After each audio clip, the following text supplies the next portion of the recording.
Olá a todos, sejam bem-vindos. Para quem não me conhece, eu sou Jeová e hoje eu queria tratar de um tema muito específico, que é o tema do romantismo que nós temos em relação à vida de alguns santos da Igreja Católica. Recentemente, vendo uma postagem no Facebook de uma amiga, ela postando um tópico que uma outra pessoa colocou, nesse tópico dizia o seguinte: se fôssemos conviver hoje com um santo, provavelmente essa pessoa seria extremamente chata, inoportuna, uma pessoa que a todo instante, a todo momento estaria lhe cobrando para ser melhor, não seria uma pessoa calada na dela, no sentido de dizer que os santos têm algo muito próprio do temperamento que fazem com que não somente exijam da vida própria deles, como exijam também da vida daqueles que estão ao redor. Então, era uma frase interessante para nos fazer refletir que aquela pessoa que fica calada no canto dela não necessariamente conduz à santidade, mas aquela pessoa que tem um ímpeto de, como diz, né, a própria Sagradas Escrituras, de evangelizar oportuna e inoportunamente, talvez tenha mais gestos de uma pessoa santa do que uma pessoa que tende a permanecer mais oculta em si. Mas, enfim, isso foi só uma frase que me fez refletir bastante. E recentemente, diante de alguns acontecimentos, algumas coisas específicas que aconteceram, achei importante tratar um pouco dessa questão de como romantizamos a vida dos santos. Então é interessante notar, por exemplo, que vários santos na Igreja Católica, muito mais do que por um conjunto de virtudes naturais e próprias, foram auxiliados profundamente pela graça de Deus. E por conta dessa graça que foram capazes de superar algumas limitações que são muito próprias da humanidade. Então, a nossa natureza, marcada pelo pecado original, nos leva a ter uma vontade fragilizada, uma inteligência menos iluminada. E isso é normal da vida de qualquer pessoa humana que tem a marca do pecado original há de ter essas fragilidades. Então, nesse sentido, é bom e é importante termos essa visão mais saudável da própria vida dos santos. Então, por exemplo, podemos pegar alguns exemplos clássicos. É muito comum a história de que São Francisco de Sales, para poder conter um pouco da ira, da raiva que tinha de algumas situações específicas, por debaixo da mesa ele arranhava essa mesa, né? Então, é uma forma com que ele encontrou de descontar um pouco daquela raiva que ele sentia sem ter que necessariamente descontar nas outras pessoas. Por exemplo, o próprio São Francisco de Assis, né, buscando uma vida muito virtuosa, uma vida muito penitente, chegava ao extremo de muitas vezes pagar para algumas pessoas para que, enquanto ele estivesse caminhando na rua, aquelas pessoas o humilhassem, cuspissem nele, realmente dissessem coisas para que ele realmente se sentisse mais humilhado ainda. Então, imagina assim, seria talvez loucura hoje a gente imaginar estar caminhando pela rua, encontrar alguém que a gente pudesse pagar para que fizesse um ato desse, né, no qual nos sentíssemos mais humilhados ainda. Santa Teresinha do Menino Jesus, se formos pegar os originais em francês, podemos observar que quando ela refere-se ao pai dela, ela usa um termo tanto quanto infantilizado, por exemplo, para referir-se ao pai.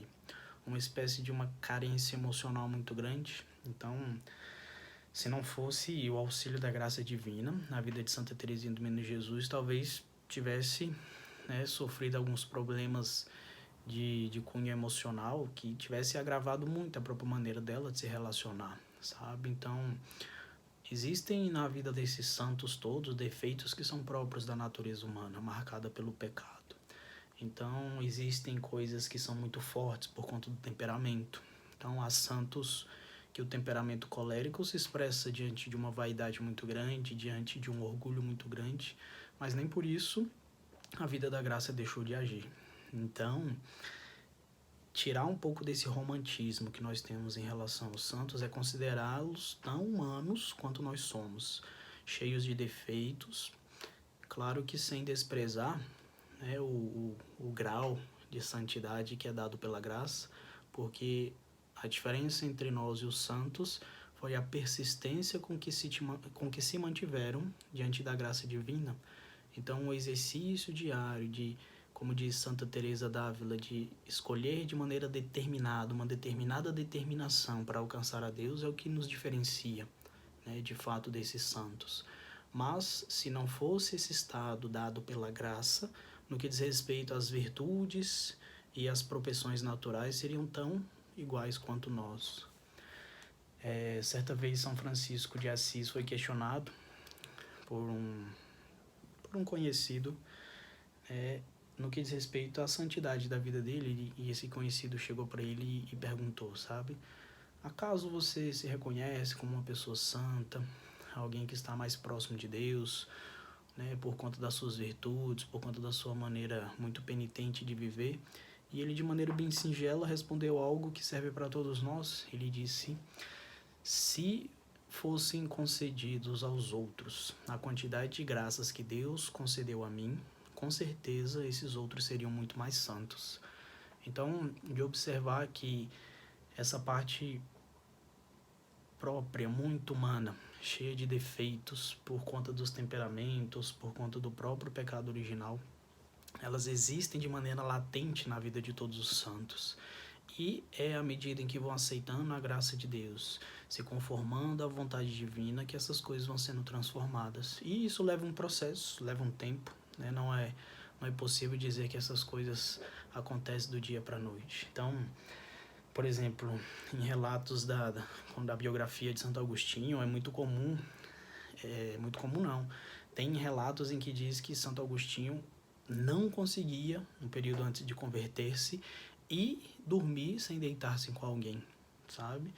Então, assim, umas dificuldades que para alguns de nós é coisa tão distante, né, porque não faz parte da nossa vida, e nem por isso deixaram de certa forma, estar no passado ou mesmo no processo de caminhada da vida de um santo, né?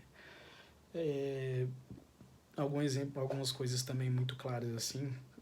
Dom Bosco, por exemplo, é muito comum nós escutarmos histórias de sonhos que ele teve, e esses sonhos eram verdadeiras catequeses, mas existem também relatos biográficos de Dom Bosco que dizem que parte desses sonhos que ele tinha, na verdade, sonhava uma coisa Y, né? Sonhava, enfim, uma história, enfim, que com alguns elementos muito específicos, e ele, em cima dessa história, elaborava uma catequese usando os seus próprios meninos, usando os elementos muito próximos do dia a dia, e tratava aquilo como se fosse um sonho, né? Chegava para os meninos e apresentava aquilo como se fosse um sonho.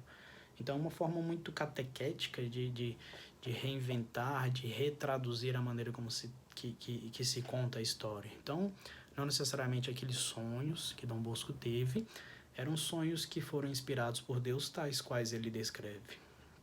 Enfim, né? Então, temos N relatos de santos com suas várias dificuldades de vencer essa própria parte natural humana.